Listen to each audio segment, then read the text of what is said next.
Hey there, guys. Hello, up here in the corner. I am Michael from 8 Bitten, and I am going to be attempting to restore this Atari 2600. Now, this is a 1977 Heavy Sixer, and it's the Atari brand, as you could tell, because the front bezel here, I'll show you with my mouse pointer, is black, not silver, so it's not the Sears Telegames version. And this one was one that I bought at an auction, and it came to me very dirty, the screws missing out of the bottom of it, etc. And I also want to install a video out mod or composite output mod, and you'll see that it's in the mod kits are in the bag right here. My mouse is circling frantically. So let's get in here real quick. Now, I have a little bit of a problem. You see that orange thing at the top of the screen here, this thing here. This is the fan that sucks solder smoke. It sucks it through and disposes of it so you don't breathe it in.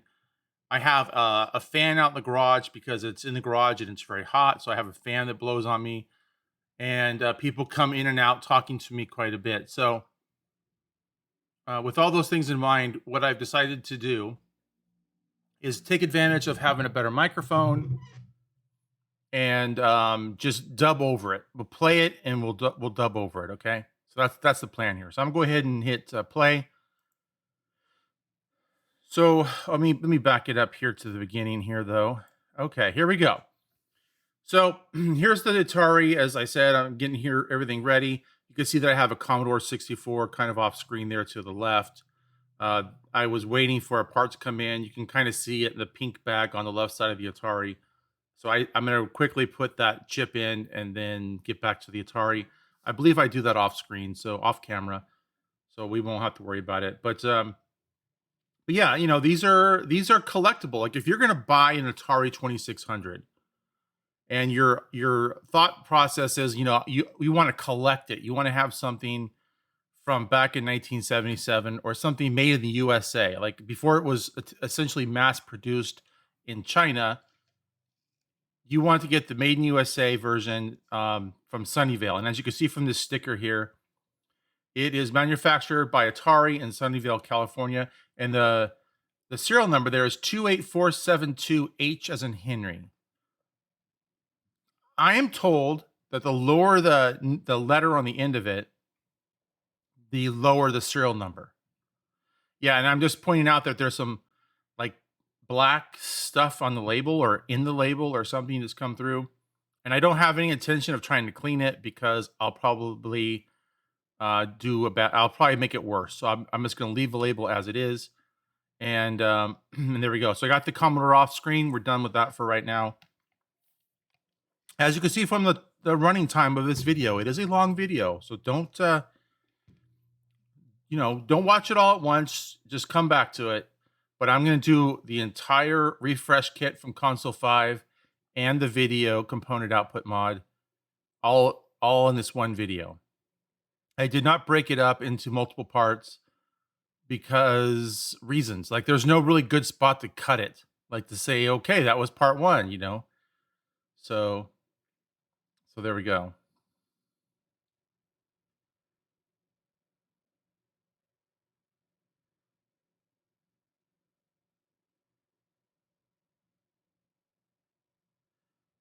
I'm pretty sure I meant to cut this part out because this is going on too long.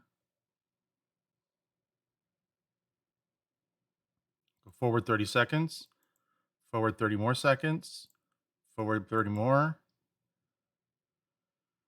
Yeah, here we go. Oh yeah, so I went to go find the paint kit because the orange, this bezel here, right along the lip is supposed to be an orange color. And what happens is people wrap the cords around their Ataris, the video cord that comes out of the back here, and they wrap it around and around and around, and so it goes across that spot and it starts to chip it. And once the chip starts, it just starts running. And you really can't ever, slow it down there. So I got this, it's acrylics, it's a pin set of different colors, and I'm just using that for the orange. And I'm just going to go right along there. As you can see, this is the first coat. You put a couple coats. Like the first coat just kind of sits on there and dries on the plastic, and then you come back, after it's dry for some hours and put the second coat, and then leave it on there for like 24 hours to fully dry. I mean, it's acrylic, so it does dry pretty quickly, but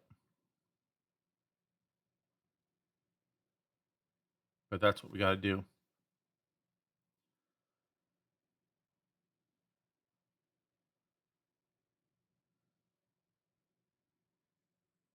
Okay, and with that done, now we can go. And this thing, like I said, did not have any screws in it. It came unscrewed. I have an idea why, and that is that the previous owner of this specific machine had issues with the machine. It wasn't working 100% of the time. So I believe what they did was they took it apart to try to figure out what was wrong with it.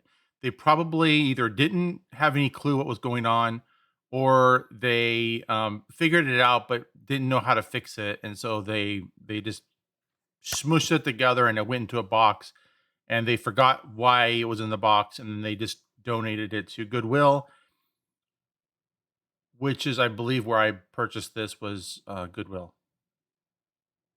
So what we gotta do is we have to, remove the antenna there. It just plugs into the RF modulator that's, inside of the case right here, and then there's a screw here, and then there's a screw there, and we just take those back out, and, then we can pull that top panel off, which is the switch panel, and the power panel as well.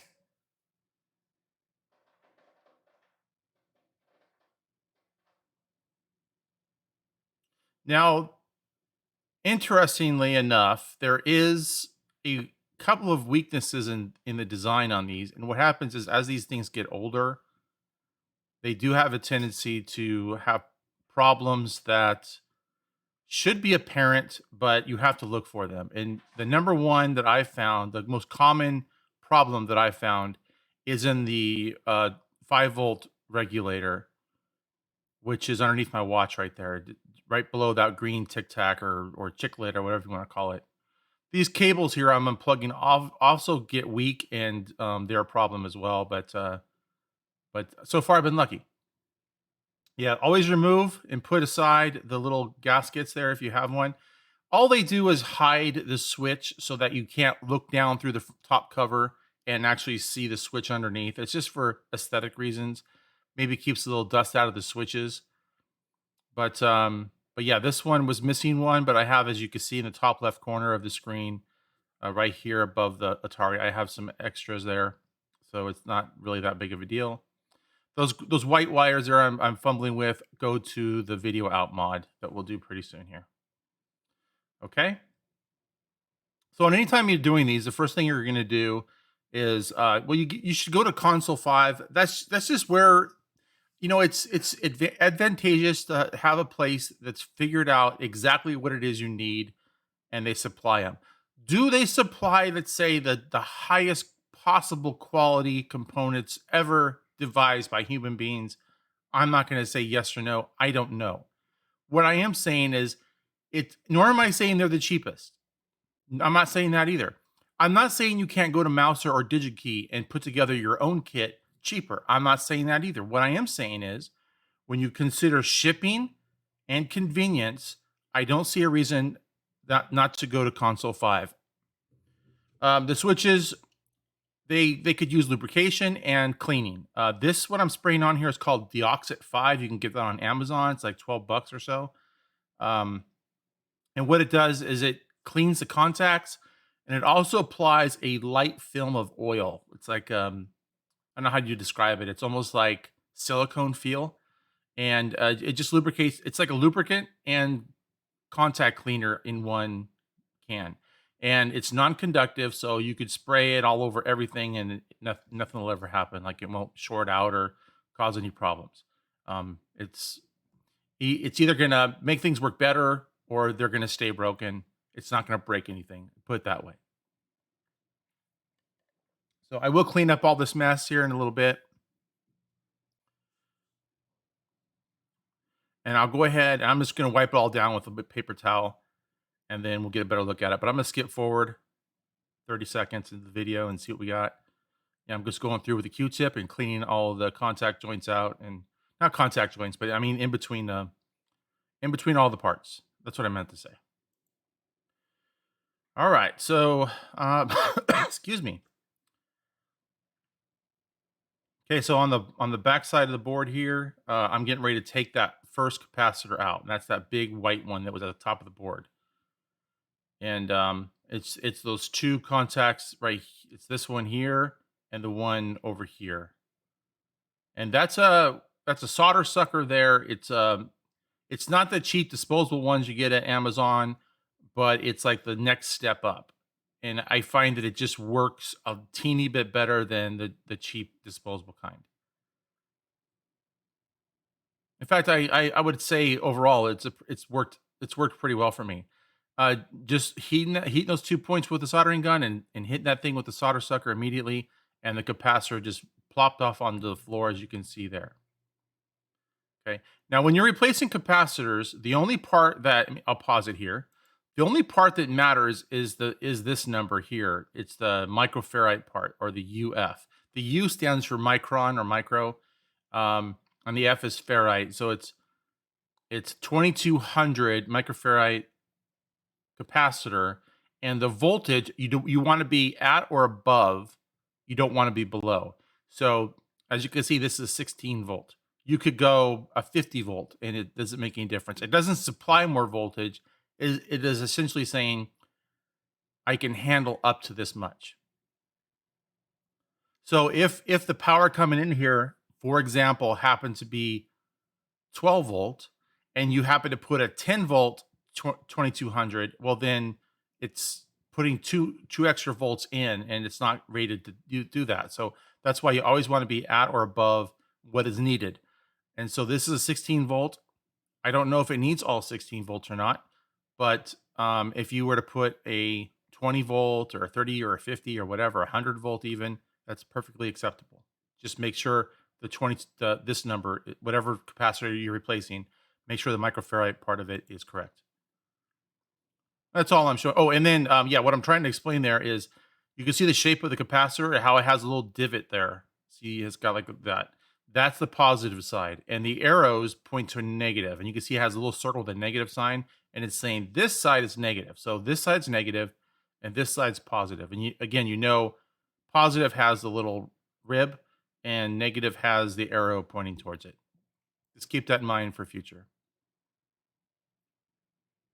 Okay, and then we have to bust into the console 5 bag here in a sec, and that's what that is there. And like I said, it's nice that they put together the kits. You don't have to wonder like what parts should I like. You could go on to Atari Age and ask, what parts should I replace? Like what I have a 2600 heavy sixer. What are some common components that need to be replaced? And then you have like 17 different answers. So way I look at it is if you do it this way, these are the common faults. So if you just replace everything, then you have a better shot of something not going wrong a year from now, 5 years from now, a week from now. But then always orient your capacitor so that the next person along can read the numbers and not because so many people, so many companies, when they put capacitors on, they just put them on whichever way they happen to put them in. They don't care. They're in a hurry. They're on an assembly line, and sometimes the values are underneath. And you looking at it, you go, "What value is this capacitor?" And you have no idea. So always try to do your best to make the capacitor values readily readable by the next person down the line. Because like I don't plan on hanging on to this system, indefinitely. Matter of fact, it may end up going on eBay or offer up or or Facebook Marketplace or something at some time soon. Unless this is the one that I keep. I haven't really decided yet. And a common method of soldering to make sure that it does the best job is to actually heat the surface that you're soldering first and then apply the solder. So I've seen people they put the solder where the solder goes, and then they bring the heat gun down and they hit it, or the soldering iron down and they hit it, and then it melts. But because the wire or whatever isn't heated already, the solder just sits on the surface. It really needs to kind of go down. And I'm just showing you the solder I got and the values of the fakes of the non-leaded versus leaded portions of the solder.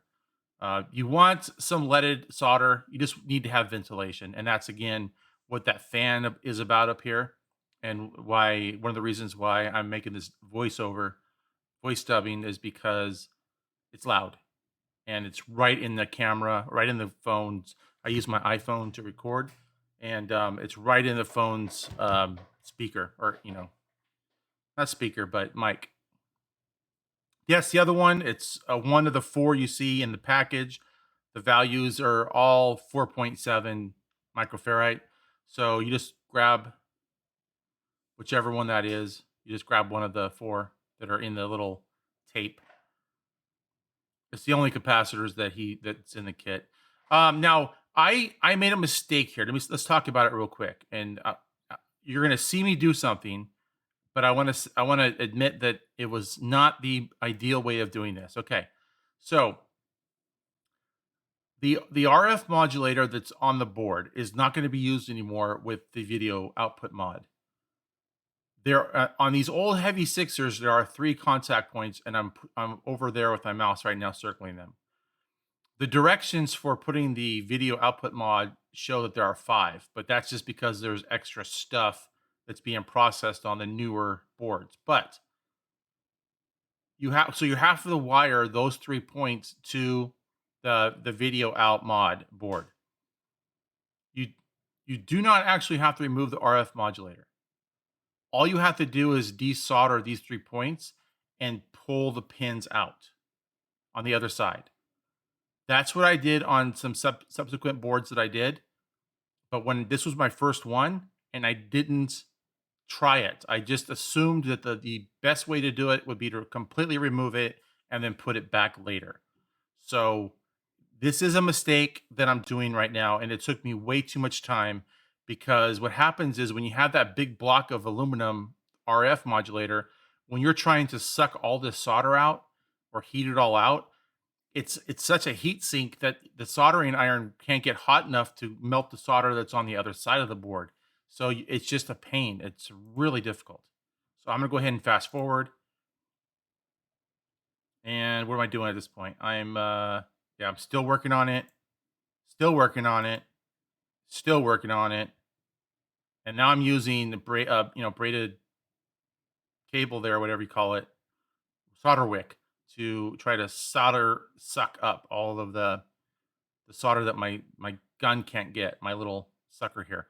I put some flux down. I don't ever recommend ever using one of these tools if you have flux on the board, because it just clogs up all the insides. And we'll go ahead and do 30 seconds again. So now I have it taken out. Yeah, you do not need to take it out. Okay.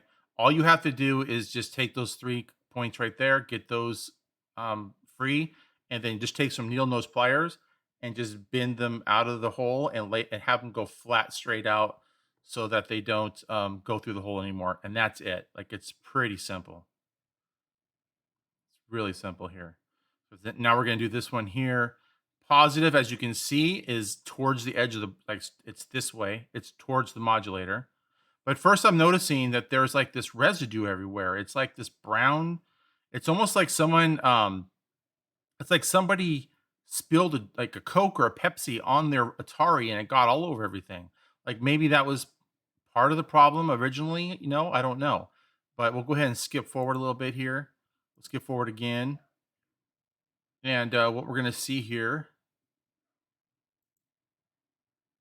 Yeah, you could see it. I'm trying to clean it right now, but it's like all of this goop all around the thing, and it's like it's along the edges here, and it's over along this edge over here by the voltage regulator. It's right sitting next to that switch, all that brown stuff. I mean, if I'm betting, I'm betting that it's like I said, it's like a soda. Someone spilled a soda, and so it just got all over the place. Like, you're playing your Atari and you put your soda on top of the Atari, right? And then oops, you spill it and it goes down the vent holes and all over all of this. That makes sense to me what happened. So with some alcohol, I'm just gonna scrub all of it off, and also with the flathead screwdriver, just do some scraping. The alcohol will obviously all evaporate, and we'll be good to go. Okay, much better. Now I gotta put that capacitor over here where the RF modulator was. And again, on the subsequent repairs that I did not remove the modulator. Yeah, see, I'm showing you up close. There's a spot right there. I'm pretty sure that's what it was. Okay, so now I'm putting the capacitor in. Remember, the positive part of that capacitor went towards the where the RF modulator went, and those. Okay, we can pause here real quick. So these capacitors, there's three more left in the package, taped on this little reel right here. There's two leads. It's like your fingers. Okay, it's like two leads. One's longer than the other. The longer one, which would be my middle finger in this case, would be the positive side, and the shorter one is the negative side.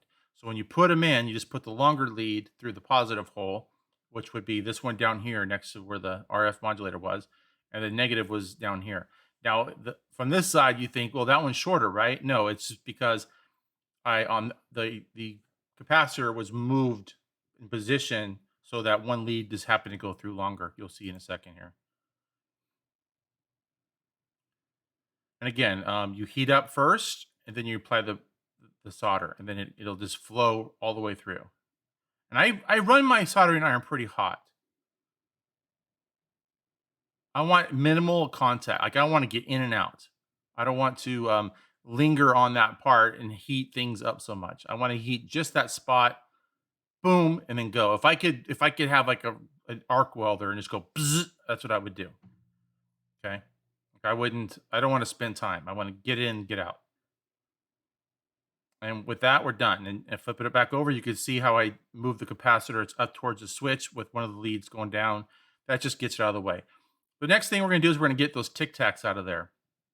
I've heard people call them Tic Tacs. They're Tic Tacs, or I call them chiclets because they like the little green chiclets you get in Mexico.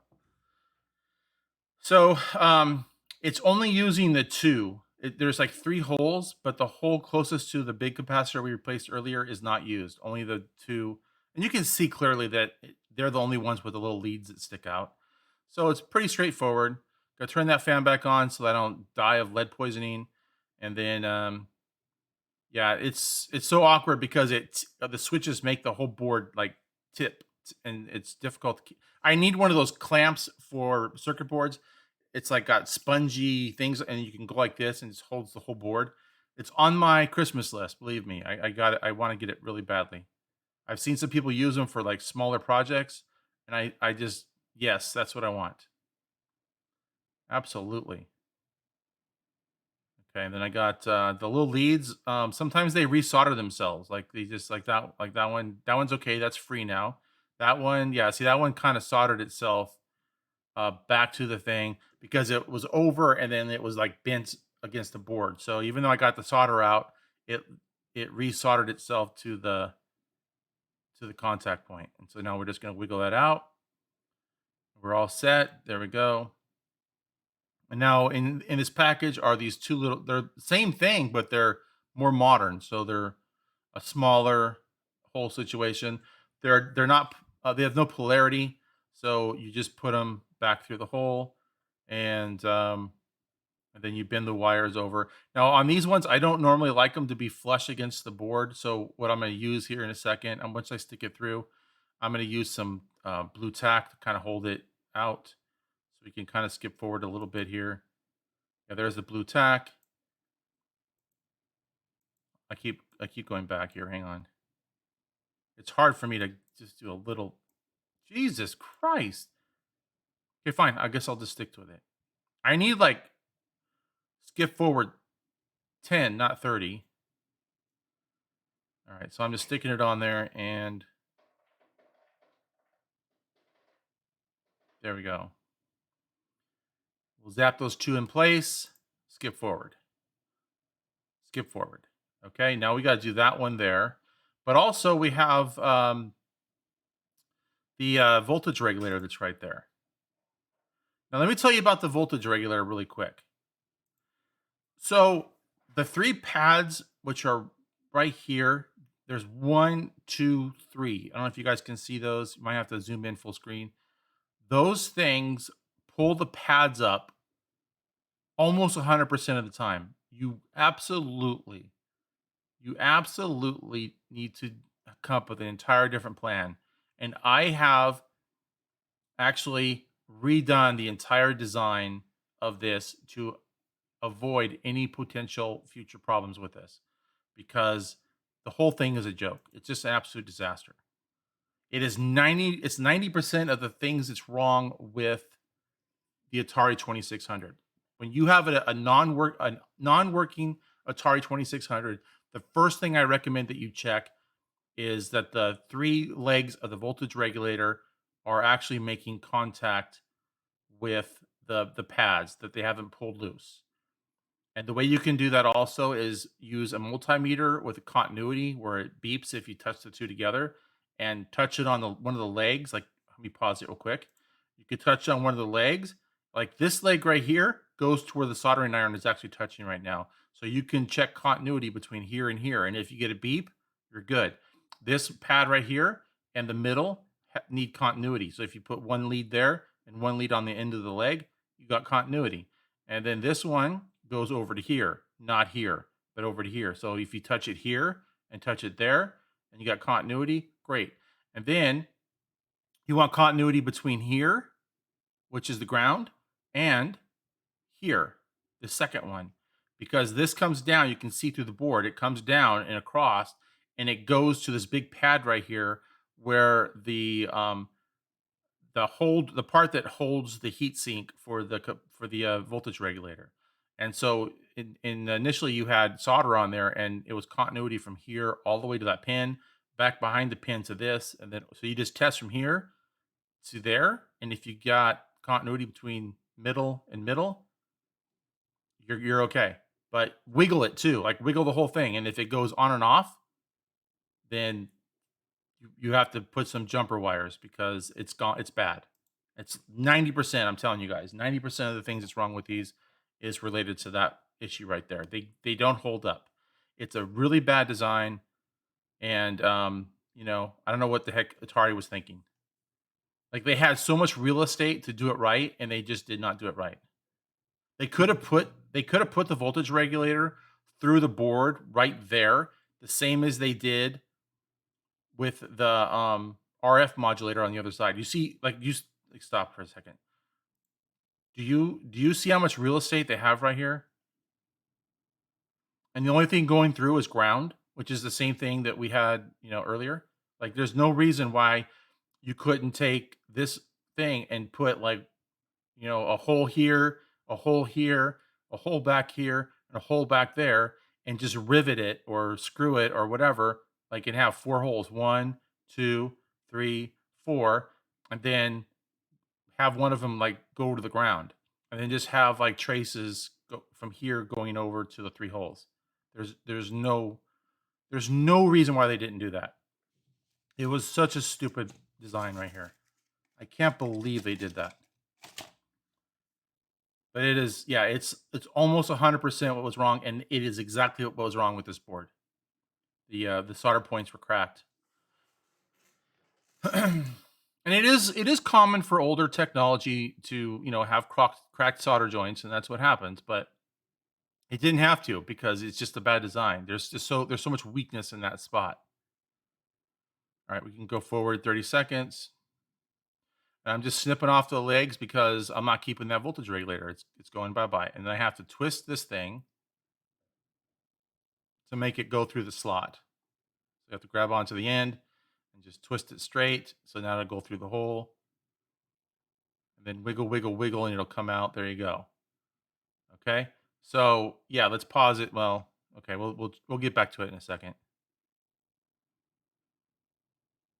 Let me get rid of those. Those go in the e-waste.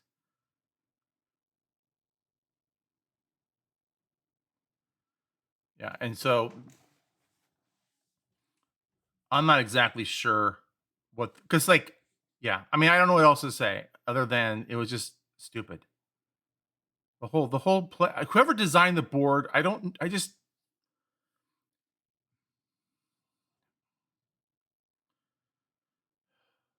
it's really frustrating because honestly, I've I've refurbished I think 3 or 4 2600s.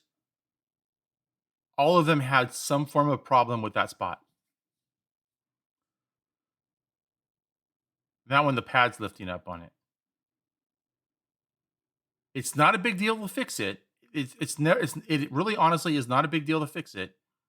It's just it's just, stupid design, and like, one of them actually, somebody had taken apart and put hot glue to try to hold the voltage regulator in place so that it wouldn't, so basically what they did was they figured out that was the problem, and so they took the lid off and they started wiggling it, right? And so the Atari would go on and off as they would wiggle. So they just simply found a position where the Atari came on, then they got the hot glue gun and they glued all around the whole thing, and then they're like, let it cool, and then let go. And I was like, yeah, it works. And then they put through the lid back on it. That's their fix. It's so common that that's an issue there. Okay, so anyways, we're gonna clean up that area. We're gonna get it all alcohol swabbed and beautiful, and we're also gonna get this regulator out, and we're gonna do the same thing. Clean all in there with the alcohol swab. There's my swab there. Cleaning. Now we're gonna put some thermal paste on the new voltage regulator. That's nothing. Yeah, there's a new one there.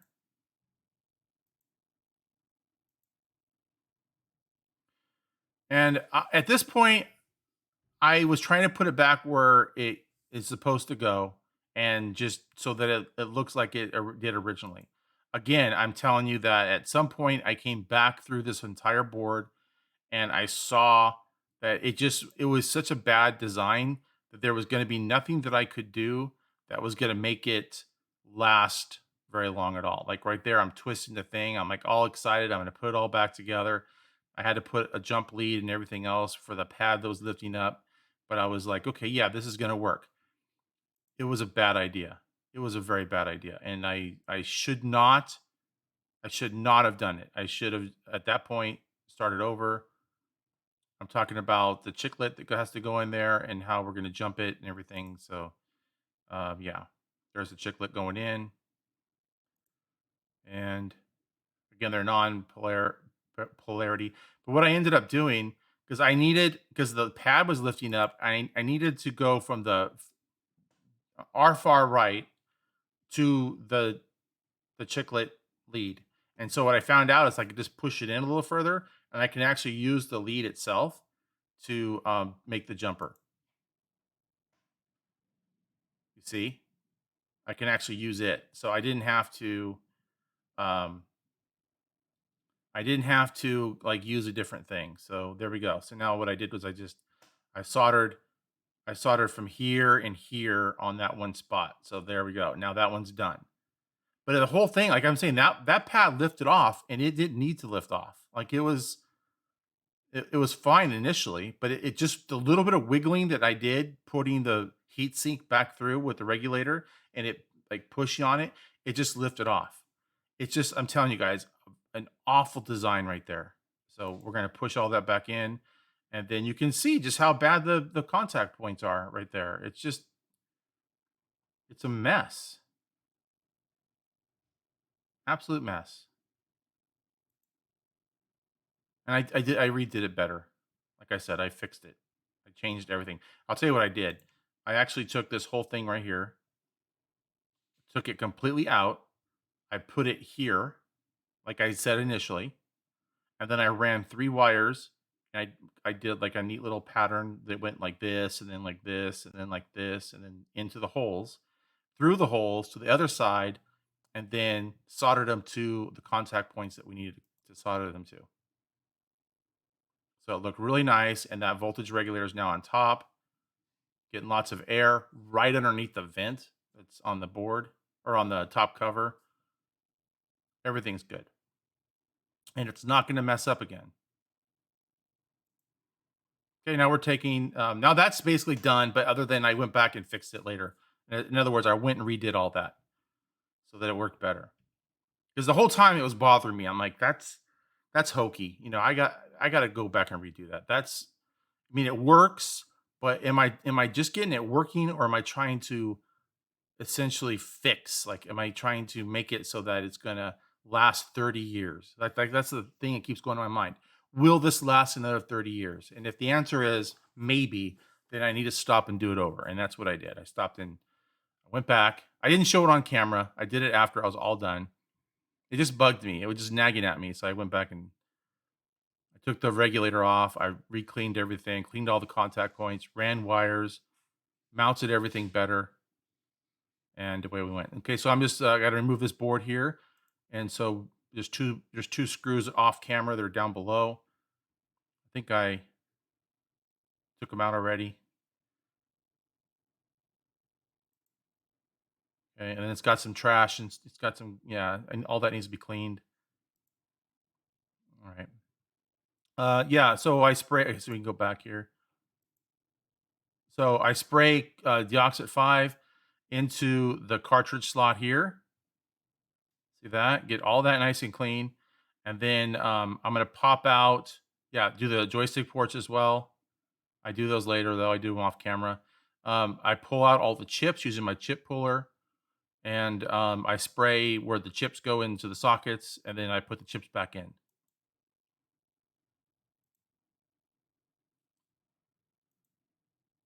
And then later on, I'll just dunk the whole thing in alcohol and scrub everything clean, so there isn't any of that glossy residue left behind. Everything's nice and clean.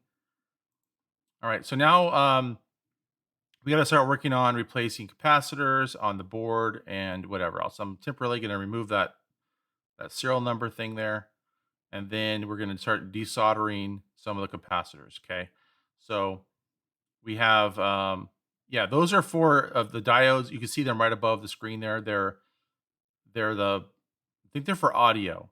There's something to do with audio, and my question is, like, do they really go bad?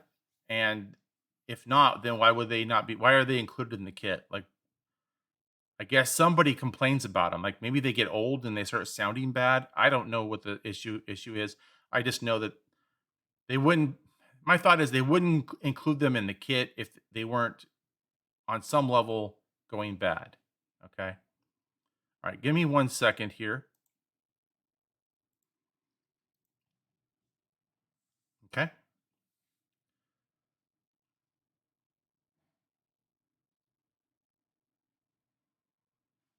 Yeah, those things do get full of solder, and it's amazing how much solder they can suck out.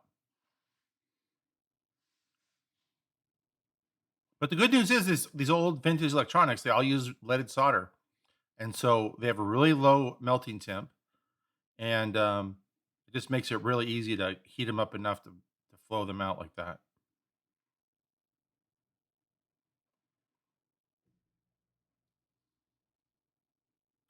And sometimes if the lead's going through and it's a little bit bent, it'll re-solder to the edge.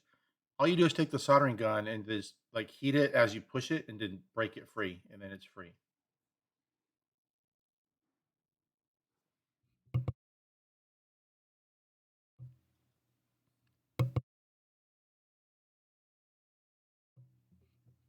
the hell? Is this going? Yeah, there we go.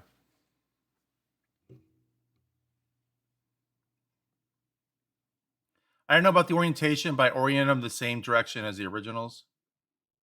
So I look how I can read the lettering, and then whatever that answer is, I just do the same thing.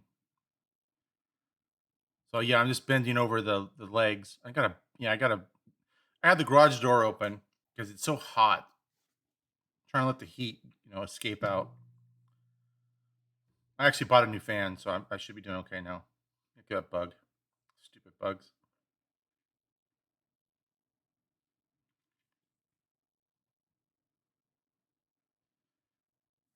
Go ahead and skip forward. Skip forward. Skip forward. And skip forward. And skip forward. All right, there we go.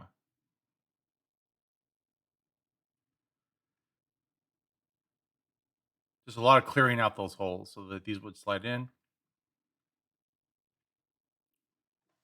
Hold it in with your thumb and just push the wires flat against the board to hold it in place. That's all you got to do. It's really straightforward. All right, same thing with that one. Again, hold it with your thumb, reach on the other side, flatten the wires out so that it holds it in place. And now you get to go ahead and solder them on. Again, heat the area first and then top it with the soldering or the solder, and it just flows down the wire, coats everything up, and it's all good. Sometimes it looks like there's a hole going through it after I solder. It's actually because it's very glossy because it's like a leaded solder.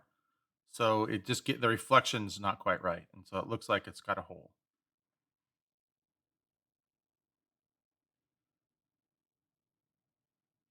And if you're going to use leaded solder or you're going to work on vintage electronics with leaded solder, you got to get some kind of a fan like that. You got to get those vapors. You got to get the smoke. You got to get it out because it is very toxic. Cause you all kinds of problems.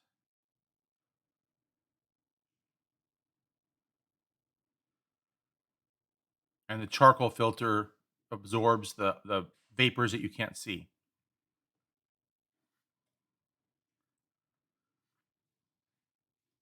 Now I always start off trying to keep my work area clean. It never works out. Okay. So now we can pause real quick. I can tell you about this. So there's an understanding, or basically the instructions explain a little bit. There's some sort of a feedback, staticky, crappy thing that you can get from the joystick that comes back and messes with your video, your audio, or something. And it's one, two, three, four, fifth one down. That one right there. It's like C236. And then all the way down here on this joystick port, it's the same thing. It's C237. So you have to remove those and replace them with these capacitor thingies and diode situation that I ordered. And I guess it allows one-way traffic through, but it won't let that noise get back through the system. So that's why you swap those out. It updates and keeps everything clean and nice. I'm marking them with red for the camera so that you can see which one it is. That's C236. It's the fifth one down. And the same thing, that's the bottom one right there. That's C237. So those two, you gotta take them off. But before you do that, you gotta build the replacements. Okay. And then there's also capacitors that I hadn't replaced yet that at this point in the video I hadn't noticed yet. I forgot about them. They're right here. There's two. Yep, I just saw them. I'm like, oh crap, yeah, I gotta do those too. So let's go ahead and do those. They're both 4.7 microfarad. I think 16 volt or 30 volt or something. No big deal. They're the ones that come in the kit. Yours, okay, so yours might not have this thing. Yours might only have one capacitor going across. If that's the case, you are in the majority. I've had two of these boards, and both of them had this. And I talked to Luke over at Console 5, and I said, hey, what's the deal with this? And he said that he took a bit of research to figure it out, and according to him, it had something to do with possibly changing the timing on this chip. Like the chips weren't all the same, and then there was some incompatibilities. So by adding that in there, it was like slowing down or speeding up, or it was doing something to the timing of whatever, and it was fixing the problem. So that's why it's there. So it's not going to be in all of them. It's going to be on the ones that there was some issue, and they just basically found a engineering workaround for it. Now there's actually spots for the capacitors to solder to the board for this mechanism. So it isn't as if there wasn't the possibility of needing it. It's just that some of them just didn't need it. Look at that bug right there. You see that big beetle? or whatever the heck it was. It's just because that light, and all the bugs from outside the garage all keep flying in the garage, and it's just driving me nuts. That's why I got that new fan today, so that way I can. Okay, so it's hot glued to that brownish thing. So the way you can get those apart without damaging anything is, if I don't know if you guys know this, I assume you do. Capacitors are basically the cylinder that's like the metal, and then around them is a vinyl wrap. And if you just cut the vinyl wrap, you can remove the capacitor, leaving the wrap behind. So whenever somebody hot glues a bunch of capacitors together, just find a spot where you can just cut the vinyl away. Then you can pull the capacitors out. Then you can go back in there with some wire cutters or X-Acto knife or whatever, and and clean it all out later. Okay,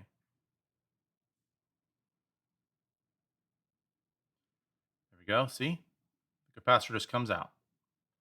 Then you can cut the rest of it away to get that capacitor out. And then I'm putting the new capacitors in, making sure that I marked where the polarity was before I did all this. Got to remove the other one now because there's two there. There's one underneath that you couldn't see, and then there's the one that was glued to that brown thing. Both of them have to be replaced. Go ahead and go forward a little bit here. Lots of work getting it to come out.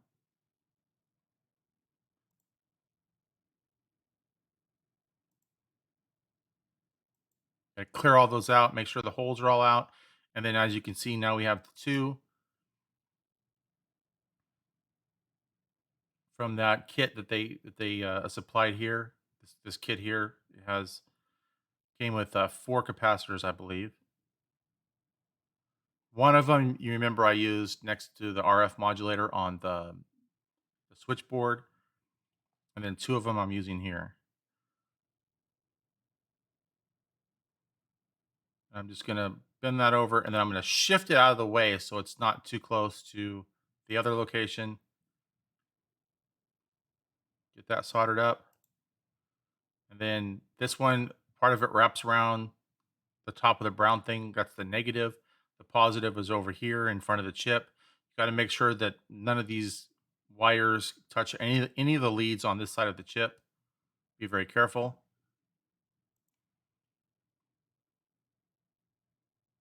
And then go ahead and solder the bottom.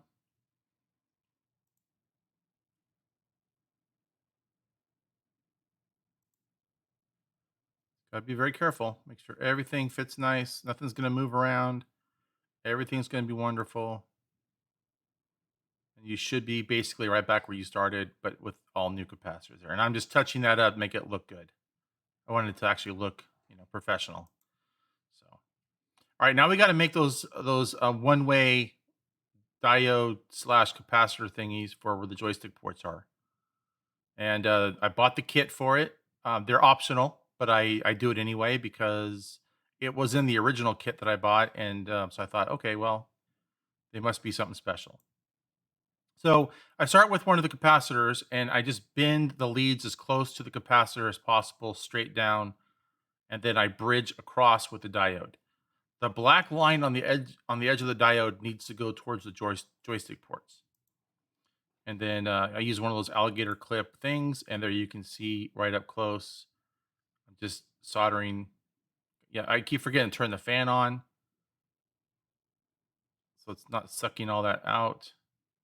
There we go. And then that side as well. There we go. Beautiful. And you can see the black edge right there. Okay, and we can skip forward a little bit now. I'm making that one's the first one. Then I make another one. Follow the same instructions. Bridge it across. Get a glob of solder on your thing. Clip it close to the legs of the capacitor so there's no excess hanging off to the side. And then we're going to put it where they go.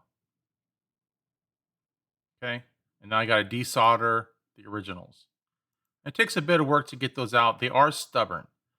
I recommend using a sucker to get most of the soldering out. Also, you can use a solder wick, or if you have one of the guns that sucks the solder out, even better.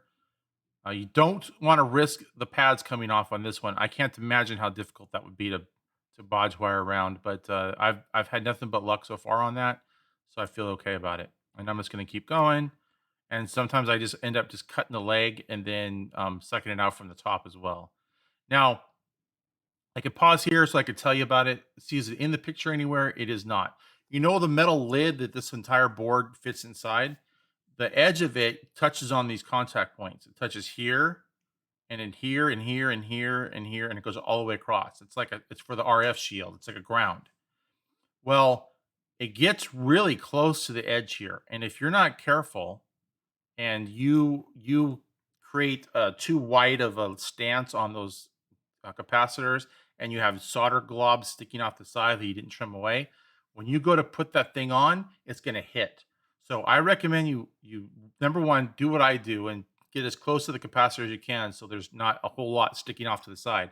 The second thing I recommend is that you don't put them all the way down flush to the board, but let them stick out a little bit. Then you can kind of bend it towards the joystick ports just to make sure that you have the extra room. You can see how small they are. I actually did a pretty good job. They were small enough. They weren't going to hit, as you can see. But I did want to just give it a little extra leg. And then I could see how I moved them forward a little bit. It's just helpful. It was just helpful. And then go ahead and solder it in. Got to do both. There's two of them, like I said before. And yeah, we want to go ahead and clear those out. Um, I'm doing something off screen. I think I'm trying to get one of them wasn't going in very well or something. I'm not sure. What's that one? Yeah, that one was giving me some grief. They're not easy to get out. For some reason, these are a pain, and it's because at the board is actually double layer. Like there's traces on top and bottom, and sometimes they're different. But on certain things, they go through, and the solder is soldered to the well on top and bottom, and so just soldering or just removing the solder on the bottom of the board isn't enough. You got to remove it from the top as well, and with the leg going through, it makes it hard. So sometimes it's easier just to cut the capacitor out and then suck the solder from both top and bottom. Okay, we're gonna keep going here. All right, so let's go back 10 seconds and back 10 seconds and back 10 seconds and back 10 seconds. Okay, so at this point, we've done 99% of what the kit calls for. Okay, the only thing we didn't do is this right here next to the screwdriver is a new power port. Inspect your power port. Sometimes they're cracked, broken, worn out. Mine have all been fine so far. I have not had. Oh no, there was one that I did replace, but this is there for you in case you do need to replace it. I guess it's common for people to like trip over their things and the cords yank it and break it. There's issues. I've only had one that was broken. The rest of them were fine, looked fine, functioned fine, and I like the original better than I like than the replacement. So I keep the original if I can. So I did not replace that, but I've updated these, C236 and 7, these two capacitors. Um, I replaced these capacitors over here with that little timing adjustment thingy. I deoxyfied all the ports and the chip sockets, and um, and there was one more thing that I did not do, but I did off camera, and or maybe I did it later, and that is there's a resistor and a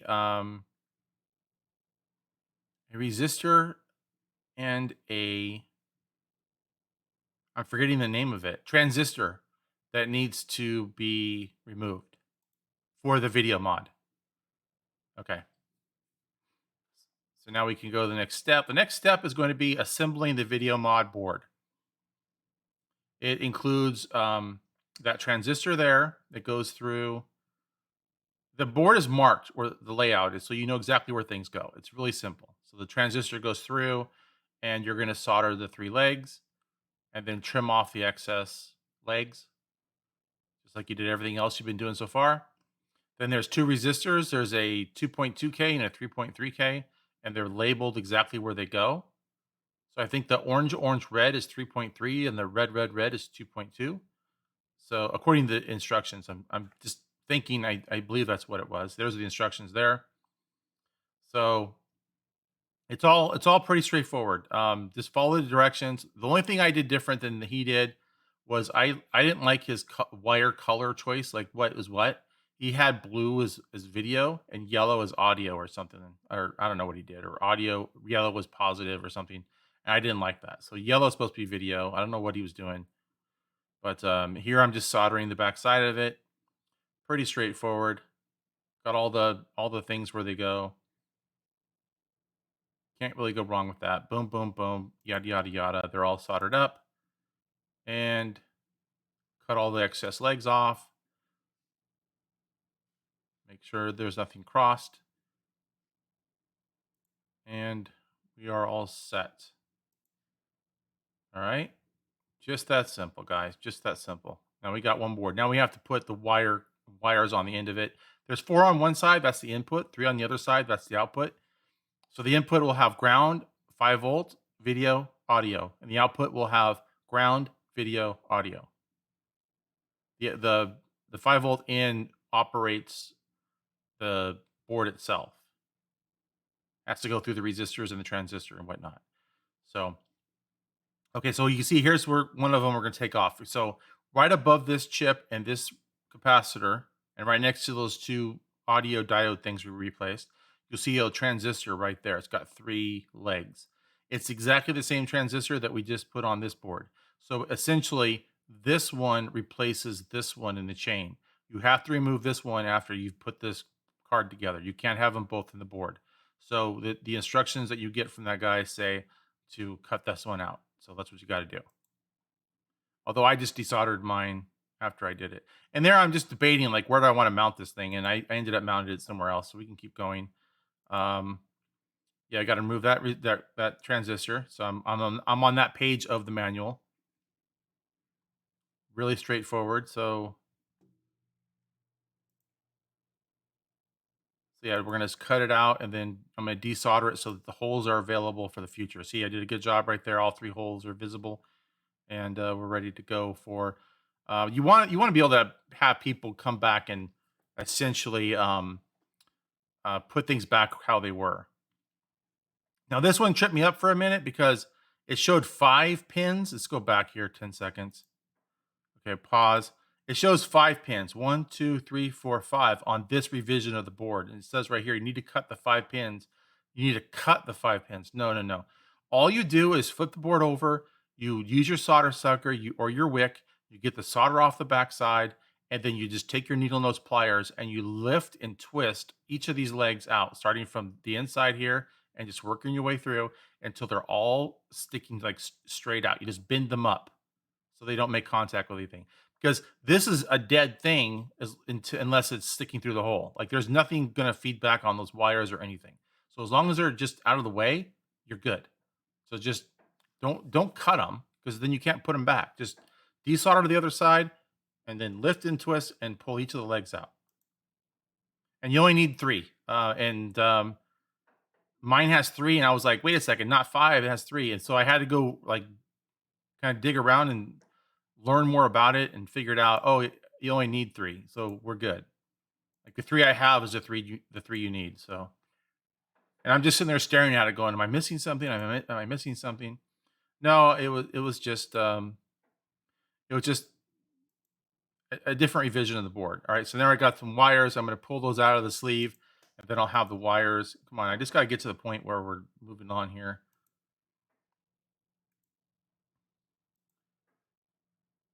I'm still trying to figure out where I'm going to mount everything. And if I'm going to use the sleeve or not, and I ended up saying no, I'm not using the sleeve.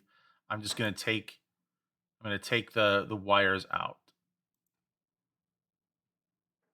Okay, we got to get past the part where I give up. Okay, yes, we're going to put 3 there. There's a moth bothering us. We don't need a moth to bother us.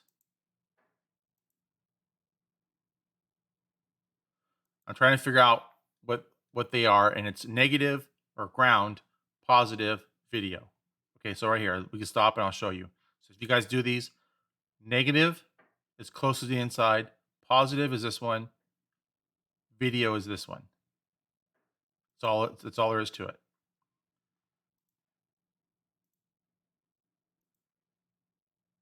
And I put the video wire through. I chose yellow because yellow for me is video, not audio or whatever stupid thing that the directions said to use. So I just changed it. And I wasn't happy with the pads on this, and I ended up going back later and doing a better job on them. Like that one right there just wouldn't lay down right, and it kept like pulling the pad up. So I ended up having to go back, and I think I actually moved it. I moved the wire to the other to further down the chain there to here. You see, it goes like this and goes down and goes to here. I believe I moved the wire to here because it just wouldn't. These old boards, the pads, they just lift, and it was an issue waiting. It was a bad issue waiting to happen. So I fixed it so it looked good, functioned good, operates good, all the things good. And I didn't have the fan on. You can see it blowing right up in my face. I'm an idiot. See that? See that move down there? Yeah, that's just bad. I didn't want you. I just want you guys to know I don't leave things like that. If it's hokey like that, I might get tired. I just want to see it work, and so I might like okay, I can temporarily leave it like this just to see everything work. But I always go back and I always like redo everything to make it nice. Like once I know what I'm doing and what I need to do to make things work, then it's like okay, I can fix this part now. I can make this better. Now, okay, so we can look at here real quick. It's the other side. It's the other side. There you go. Okay, so there is a capacitor. Let me see if I can find it right here. You see this one? So you have the I forgot what these things are called. Potentiometer right here, and then you have this yellow cap right there. This on the bottom side is has a trace that goes under these traces here, goes under and connects to there. I believe that's the one. No, I'm wrong. I'm sorry. I'm sorry. Never mind. I said any of that. I got it confused. It's this one up here. This cap. It's C10, C210, C something 10. I think C210. Anyways, it's this one. It's this one, and you can actually see it right here. This leg goes across to this spot right there, and that's the spot you need to attach the wire for audio. That's the audio wire. Okay, so don't you could actually just put it here, but why would you? Just use that one. Just booger sucker that one out with the booger sucker machine right there. Just stick it on, heat it up with the soldering iron, suck it out, put the wire through, and solder it. You're done. Forget this one. I'm looking for this and didn't see it. I'm thinking it's got to be that one then. No, it's this one right there. Not the one on the outside. This one. Okay. Sorry, I was starting to steer you wrong there. Yeah. See, my past self wasn't as stupid as my current self. All right. So we're just gonna heat that up. As you can see, I did a good job. Got the big hole right there for it, ready to go. And then the blue wire goes through from the bottom. And then I just soldered it up on the top.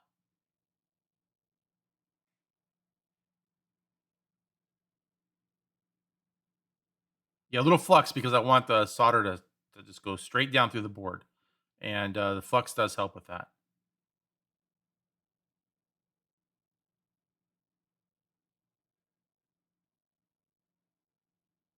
There we go. Real simple, real simple. Okay.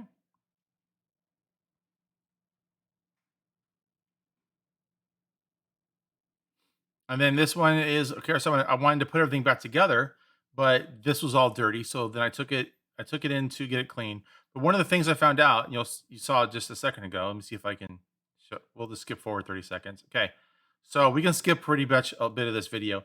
So this is a weird ad. I don't know if it was I don't know if this cable was like some really old original one that's like version 1 or something, or if somebody tried to repair the cable at a different date, but both sides of the cable have this connector and they're like pressed on and they're wider than the hole. So that means that somebody put the cable through the hole and then pressed on the end of it. Where every other Atari that I've been working on, it has a different kind of connector and it just go they're all the 1977 heavy sixers. So it isn't like there was a whole lot of difference, but for some reason, this specific one, this cable would not go through the hole. So what I did was there was like a little like grip on there, like a little bunch of bumps that like you're supposed to be able to hold it or something. I'm not sure why. And I just took the razor blade and I cut them all off, and then it went through. It was still tough. I had to wiggle, wiggle, wiggle, but I got it. I got it to go through. So we could skip quite a bit of this as I try to figure out, can I squeeze it through? What's the deal here? See, there I am cutting it all off. It's like little grip stuff on there, and yeah, I just shaved it. Sorry, I'm having trouble hearing you. I hate Siri. Okay. Um, and I finally got it to go through, and then I took that in, and then here's the wire I'm using, the cables. So the reason I'm using this is because the kit comes with like the RCA connectors that you solder, and it wants you to drill through the back of your Atari case. And I just flat out refused. I'm like, no way in hell am I taking the drill out and drilling through my case for some stupid RCA cable adapter thingies. No way. So I wanted to at least resemble original as much as possible. And in that case, I wanted the cable to go into the Atari through the same original hole with the same grommet that was in there originally. I wanted to look nicer. And so to that, I bought these it's like it goes from here, and then it's got like jacks where you can put wires and like clamp them down. So that's what I went with. Although there it is in my hand. Although this one here is wrong. It's three, and I was thinking in my mind, okay, three. Like I need three wires. Video, audio left, audio right, but you need a ground. So what I ended up doing is I had to send that back, and I got the four contact. So that one had ground, video, left, right, and it worked fine. So at this point, um, I'm gonna clean. So I'm gonna get the Formula 303 stuff out, and I'm taking the Q-tip and I'm trying to clean the entire case as well as I possibly can. I want it to look nice. I want it to be nice. I want it to look, brand new as much as I can. Okay. So all the plastics all need to be refreshed, and I just that 303 works really, really good. Makes everything look new again. And then this is where I go back and clean up all the mess that I made with the flux and the various things. I just pour alcohol on there and I just scrub everything with the brush. Remember, I sprayed the Deoxit 5 on all the chips and whatnot. So, going back over everything and just, all that residue is coming off now with the brush and the alcohol and really making the board look brand new again. That was the whole point of all that. I did both sides, made it all look nice, and then I'm gonna oh, yeah. So okay, we could go back 10 seconds. So this is the Jesus Christ, 10 seconds and then okay. So this is the point where I remembered. Oh yeah, I'm supposed to clip a resistor. So the resistor is like 213. It's right under here. Some boards have it, some boards do not. The original refresh kit from Console 5 included one with the instructions of if it isn't present, you have to put the resistor there to give a more vibrant, brighter signal. Um, but that's all part of the video mod now, so you don't need it. So what I do here, I just get the clippers out, and I'm going to just clip one of the legs on it, and then lift it up. Like, see, it's the one right up against the chip. It's the middle one, yeah, right there. I'm explaining things as I go, like I am right now, so it takes a little bit longer. But yeah, just clip the one of the legs because you can solder the legs back together. You can push it down and you could put a little solder right where you clipped it, and it works just like new. So I just lift it up. That way the contacts, before they were together, and then you clip it, and you just lift it up. So now they're not making contact anymore. And that's good enough. That's perfectly good enough. But that's what I meant or when I said earlier that I forgot to clip the resistor. It's one of those things where, you know, then I'll just clean this all up. There you go. And now we're ready to put it back in that metal container. And then I just go ahead and tell the future people, whoever ends up with this machine, what I did with it. So I refreshed it and then added a video out mod, component out mod, but video out so people understand what it is. And then the date, which was the 13th when I did this. Today is the I don't know what today is. And then I sign with my normal signature for when I do anything 8-bit repairs. I always sign it, so I know that this is the one that I worked on. And then that blue wire. Okay, so let's talk about the blue wire. So that blue wire, which is connected to the audio out on the board, that was that C10 where I put it through. That has to come out of that shield somehow and go over to the video mod chip, that their board.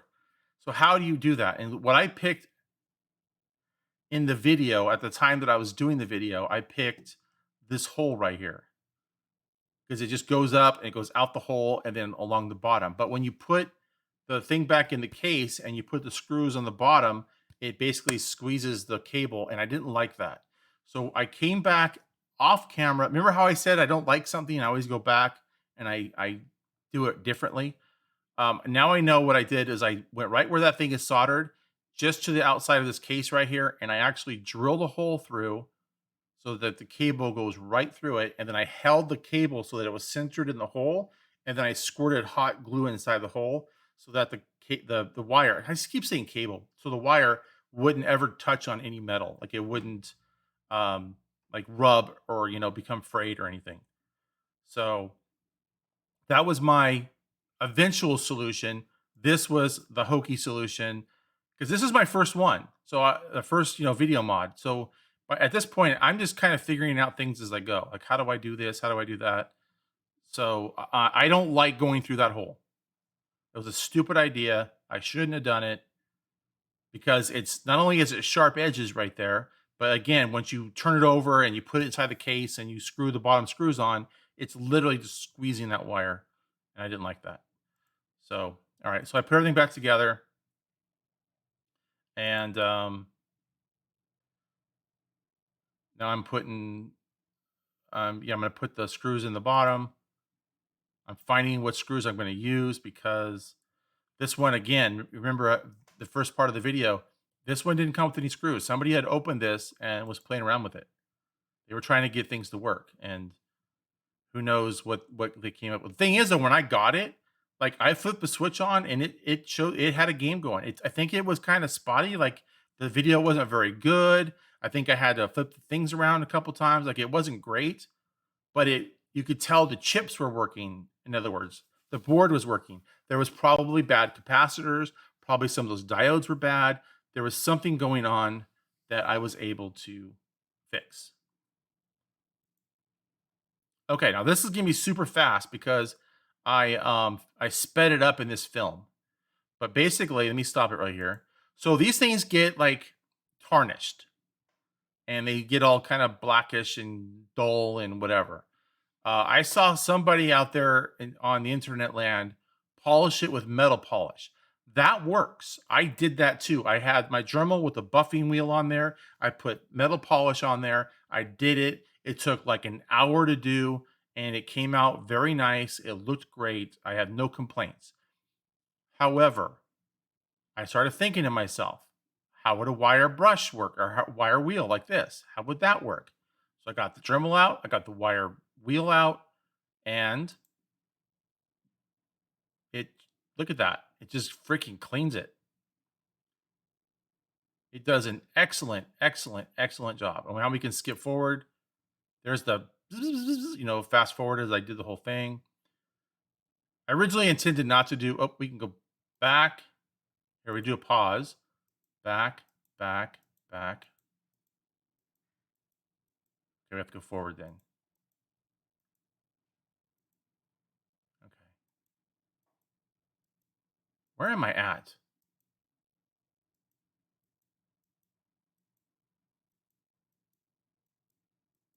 Yeah. Okay.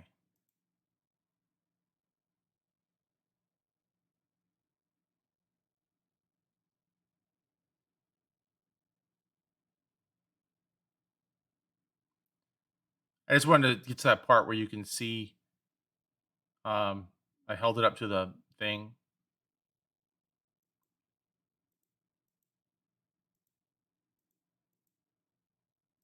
It's not pausing fast enough.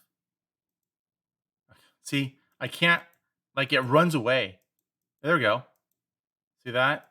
See the difference? Okay. It does a great job. So wire wheel, guys, that's what you want. Dremel in your wire wheel makes a huge difference. Look at that. Look how beautiful that is.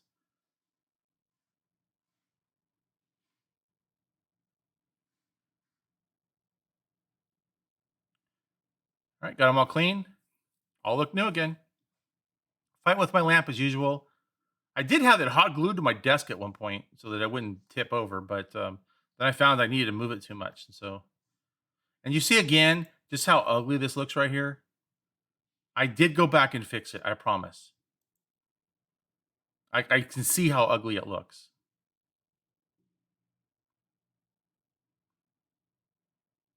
And I didn't fix it. I didn't change it because it looked ugly. I fixed it because it was really flaky. It wasn't gonna last. It wasn't gonna hold out. All right, 2 screws at the bottom right there of the board. We took them out. I put them over in that white bucket. You remember those? And then they're going in. And then now we need to put. Yeah, I was gonna put those on. And now we got to solder the board to the wires, to the 3 that are coming off the switchboard, and the one that's coming off the main board on the thing. And of course, you have the 4 inputs on the board there. I'm trying to figure out where I'm putting it. Like, where am I going to end up putting this thing? So, and now I'm making the output wires, and then we're going to cut these and put those on. Got to solder the outs on. Yellow video, blue is audio, black is ground.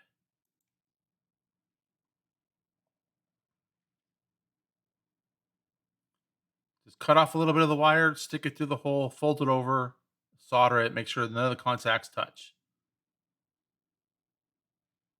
Same with this one. I just use my fingernail on that. It's like telephone cable. It's like really easy to pull this insulation off. I just pulled it off with my thumb, and yeah, it worked out great. Okay, use my alligator clippy things to hold it. Those things just come in handy. I would hate to try to figure out how to do that holding it with my hands. So, I mean, these things are cheap, guys. Just get them on Amazon and be done with it. All right, now the 3 coming out are what's going to go over to, this thing here, but the correct one. Because at this point, I hadn't ordered this one yet, or the correct one. So you're about to find out that I'm talking to you about how I'm gonna have to order the new one, and then we'll have to get back to this project at another time. But in the meantime, I want to test everything and see how everything works. And that's when I figure out, oh crap, I need one more. I need the ground. Like yeah. Um and now this is the next day, or the day after the next, where I got the correct one in. I took it out of it's over there. It's got 4, and this one worked. Well, actually, you know what? It's so weird. So this so you can see the name of the company or whatever right there, right? Comes in a 2-pack. So there's only one left on Amazon. So I ordered the last one they had, and then I put an order in for like more when they came in, which will be Saturday coming tomorrow. But at the time, there was only one on Amazon that I was able to get. And the 2-pack, only one of the 2-pack worked. Like this one. The one that I have in my or one down there, I test it right now, and one in the part where the tip of the plug is supposed to like go in and like grab, it doesn't. You wiggle the cable, and it goes on and off. Yeah, it was a problem. So I ended up having to use the one that was in the bag. That one worked. That one worked fine. I tested, I tested, I test, I test, I make sure I test again, I make sure I test again. And then here, because the audio left and right, because it's a mono game, right? There's no stereo on the Atari. So the left and right audio channels that come out of, or that are on there and come out of these RCA plugs, these component plugs things, there's a red and a white, which are stereo.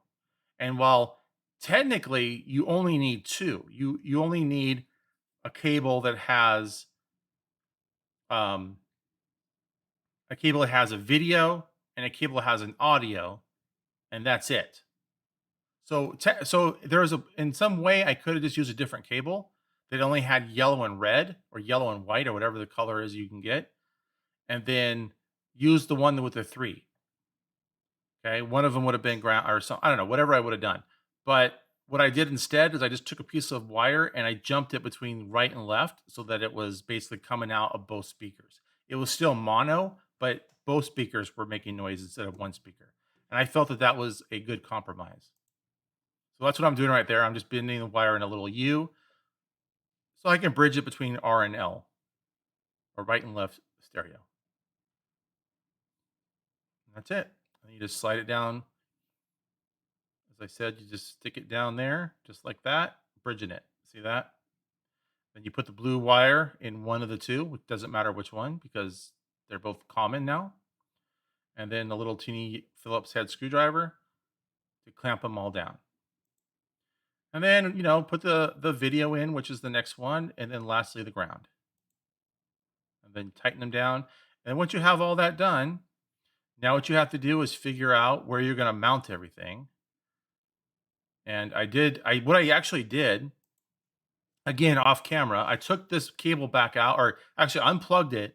I pulled it in a little further and I tied it in a knot and then plugged everything back in. So the knot would not go through the hole. And then it added as a stress relief, making sure that it would never pull on anything inside. And then I hot glued the board to the bottom, right about where it is right now, and then I hot glued this connector up here on the upper ledge right there. But yeah, so it's a little bit different than I ended up in this video, but that's fine. Okay, we can go back a little bit. So now it's essentially done. We have the board all refreshed. We have the switchboard all refreshed. We redid the voltage regulator, got a new one of those in there. We did the video mod. We soldered all that stuff up. Now we just need to test it on a TV. And so I got this TV for, what did I spend for it? $10?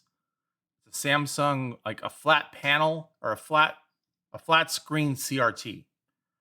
And the other thing I did, guys, is I want to say for future, and I'm going to go back and replace it on this one as well. These are 6.5-foot cables, and I'm not happy with 6.5 foot.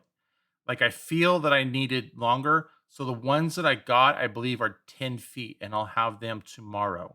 So I'm going to replace the 6.5 with a 10-foot, giving it 3.5 additional feet. I just think that's more Atari like, and that you can have the console sitting on the floor and the cables going to your TV, and you don't have to be so close. So I am changing out that cable for a longer one. It's identical in function, just longer. And so there's my Samsung TV over there, my $10 purchase. Met in the parking lot. Somebody that lived 20 minutes from me. It's $10. People give these away, so search Craigslist. Oh, and then what happens here in a second, and it's kind of shady, and I apologize for it looking kind of shady, but it is honestly what happened. So I was reaching for the switch to demo it to you guys. Like I was literally reaching to click the switch, and for some reason I was like, I wanted to check to make sure that the camera was facing exactly where it needed to be on the TV. And when I kind of ducked my head around and looked, I saw that it was not recording.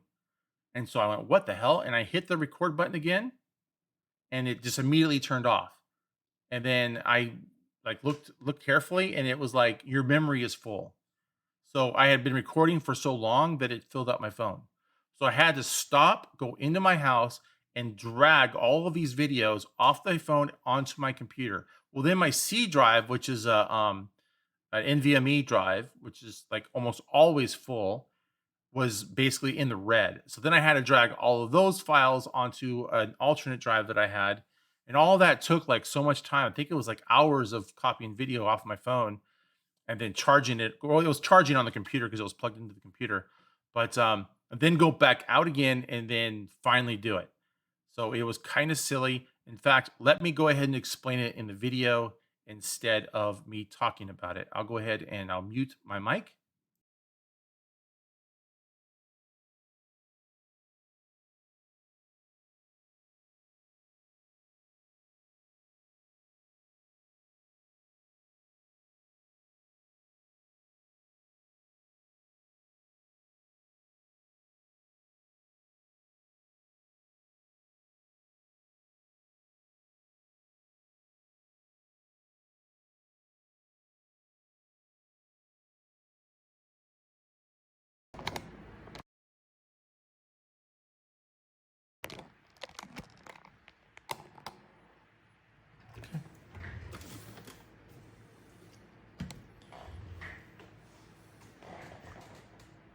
All right. All right, what game do we want to try? A Pitfall? We'll do Pitfall. We'll start with Pitfall. And I need to disconnect this one.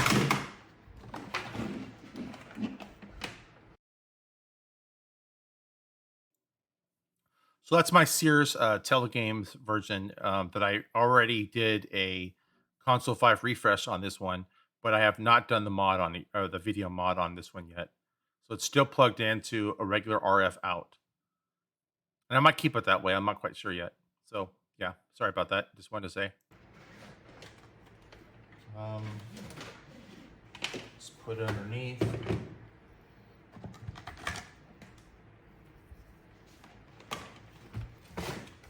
And then on the side of this TV, there are input ports, I believe. Right over here, yes. Okay. We have red on the bottom. We have white in the middle. We have yellow on the top. Okay, I can move it like that so you guys can see it better.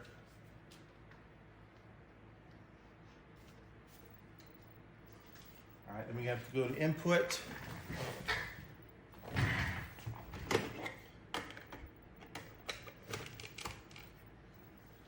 All right, let's see here.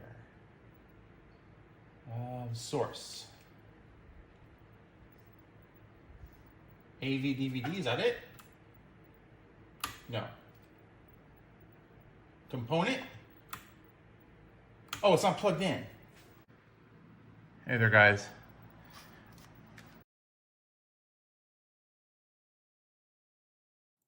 So there was a little bit of panic there. I'm like, click, nothing. Click what? I forgot to plug the power into it. So there you go.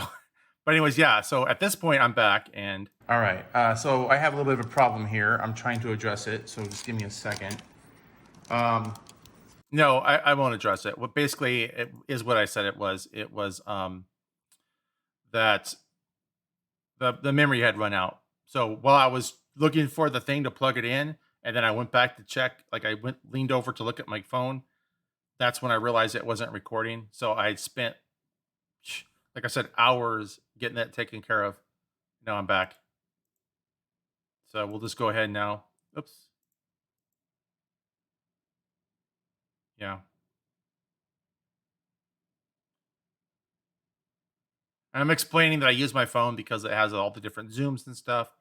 I'm trying to make excuses, but it's actually what happened. It is legitimately what really did happen. Like no joke. I wasn't it just happened, man. Really, really bad timing. All right, now we're going back over. And there it is. Dang. My daughter's ripping it up in her swim meet.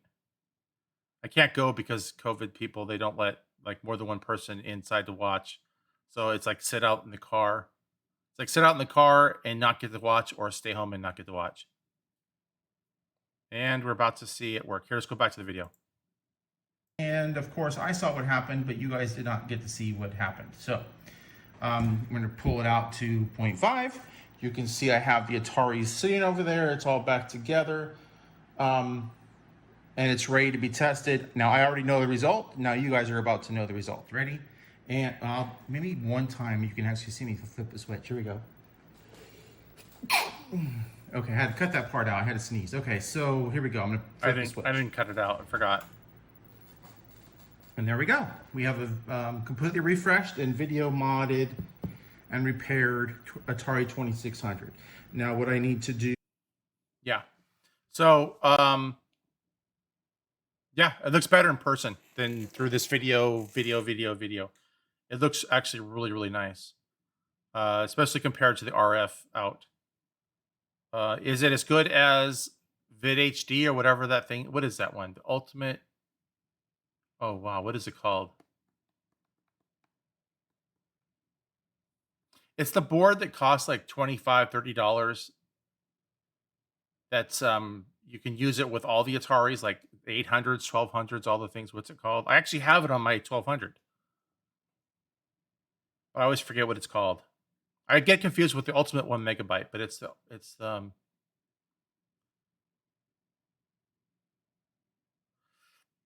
whatever it is. It's the better system. It's the better board, but they're expensive. They cost a little bit more.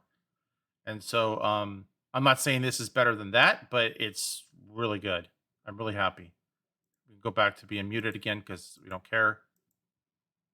And no, I don't have any controllers plugged in. I can't play it at this point, but at this point in the video, obviously. But now this one just needs to be put back together. So yeah, I got to put those things back on.